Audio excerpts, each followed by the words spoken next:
რატომ და იქ არიან ჩემი შვილები და მამე დედა იქ არის და მე მინდა დასვლა თქვენ რუსეთში შემოვიდა საქართველოში არ მინდა გზა მინდა რომ გახსნეს ეს რუსეთის მაის რატო გახსნა იმიტომ რომ გზა რომ გახსნეს ჩვენ ავარელებია რა თქმა ჩვენი შვილები იქ არის ძმა და შობლები იქ არის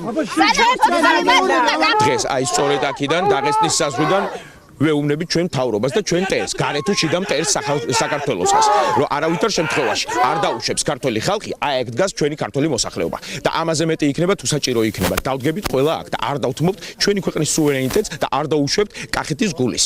აი საქართველოს გულის ჩვენი კახეთის ცხინვალიზაციას, პასპორტიზაციას, რომ შემოვიდეს პუტინი შემოიტანოს რუსული პასპორტები დაურიგოს ჩვენს მოსახლეობას და მოხდეს აქ რუსული ტანგების შემოგვლიჯენება. ამას ჩვენ არ დაუშვებთ.